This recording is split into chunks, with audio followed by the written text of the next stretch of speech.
is Desiree Wins, and this is a video for anyone applying to UNCSA or even to film school in general, or maybe you're just on a weird binge of YouTube videos and somehow you ended up here. Anyway, however you got here, this video is for people mad stressed about their UNCSA film interview. And I know you're mad stressed because around this time last year when I was getting ready for my interview, I was mad stressed. Like mad stressed. I would have really appreciated a video like this last year when I was applying to film school. So I'm making this video now to help any future film applicants to UNCSA feel a little less stressed about their interview. So definitely do research beforehand about the school. They didn't ask me a lot of questions during my UNCSA interview about why I wanted to come to UNCSA to study filmmaking. For UNCSA, they mainly focused on what influenced the art that I made, so like my hobbies, the places I live, my portfolio and stuff. But I think it's still a good idea to know beforehand why exactly you're considering UNCSA, so if they ask you, then you're ready to tell them. My first tip is to know your favorite films, directors, and writers. If Captain Obvious made an advice video about film school interviews, this would more than likely be his first tip. Knowing my favorite film and my favorite director was one of the first questions they asked me during my interview. I said that my favorite film was The Third Man. I didn't say I had a favorite director.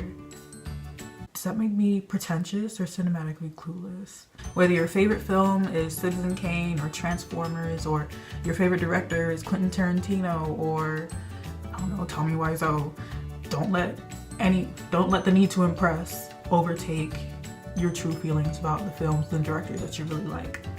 Be honest, that'll make you more appealing to the school than if you're just rattling off the most impressive directors and films that you can name. Also, be sure to mention why you like those certain films or that particular director, and maybe how that influences your films or the types of film you want to make. Be ready to talk about your regular, non-film related life. They asked me several questions about the difference between living in Germany and living in America. And for a good portion of my interview, we mainly talked about cultural differences and how I felt differently living in America as opposed to living in Germany. They also asked me a lot about books I had read, so I talked about The Big Sea by Langston Hughes and The Misadventures of Awkward Black Girl by Issa Rae. It'll also be good to mention why such books were so interesting to you. For me, I said that those books were good for me because I am an African American living in Germany, so I'm very culturally isolated. So isolated as in some people I never even met an African American before.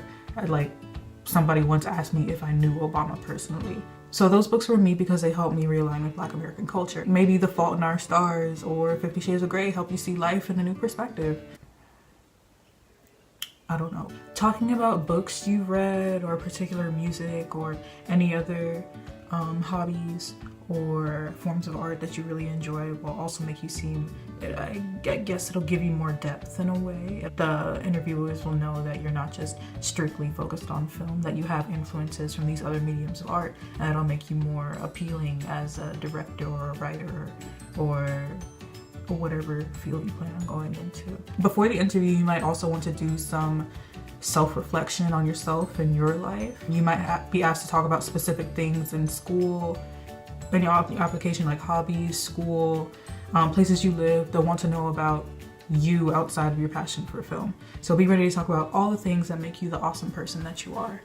It'll be a good idea to know exactly what your strengths and your insecurities are when you're talking to your interviewers, because when I went, they asked me if I felt stronger in writing or directing, and I said writing because I've been writing my whole life and I really want to be a screenwriter, and I'd only been directing my own projects for about a year. So be ready to tell them your strengths and don't be too proud to admit your insecurities.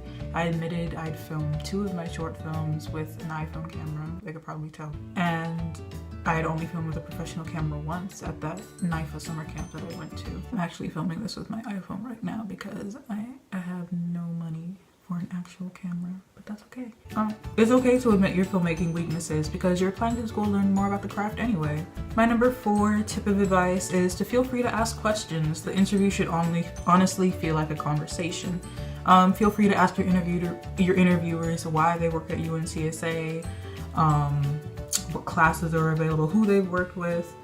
I asked about the German classes offered by UNCSA, and they gave me really detailed answers. So this is your chance to get to know your potential future professors and get to know more stuff about the school that you might not find online. 4.5, number 4.5 tip for doing film school interviews is don't be afraid to lead the conversation. I actually asked my interviews if they wanted to hear the types of films I wanted to make, and they were all ears. They were willing to hear it. So don't be afraid to lead with that kind of question. My 5th piece of advice is to relax during your interview. For the most part, the interviewers are going to know that you're nervous, and they're going to be there to interview you, to want to get to know you and why you want to come to their school. And while I've heard that some interviews can be a tad bit intimidating, just remember to, if yours is, mine were great, but if yours are maybe just a little bit overbearing or they seem a little scary, then just remember to keep it cool and stay calm, that they're not going to bite you or hurt you. The best you can do is just don't back down from giving a confident answer. Now, since I'm overseas, I couldn't do an on-campus interview, but even when I did my interview over the phone, my interviewers were very nice and super encouraging and made me feel even more welcome at the school, even though I wasn't physically on campus. Not yet. I will be this fall. And final tip for advice on your film school interview, this is more of a post-interview type advice thing, is to don't overthink and don't overanalyze, and do not mentally replay everything that you said in your interview. That's one thing that I especially suffered with, particularly because I couldn't see their faces since we were doing the interview over the phone, so I couldn't tell their reactions. I couldn't tell like if they especially liked me or not. Apparently they liked me enough because I got into the school, but if you're consistently overanalyzing and trying to figure out, oh, should I have said this, should I have said that, then it's only going to cause more stress, and plus there's nothing you can do about it afterwards. So the best you can do is prepare beforehand and trust yourself. Anyway, those are like my 7 tips on the interview for UNCSA's film school. If my clueless self could do it and get accepted into one of the best film schools in the world, then so can you. I hope that was helpful, and I know you'll do great. And I don't know how to close this video.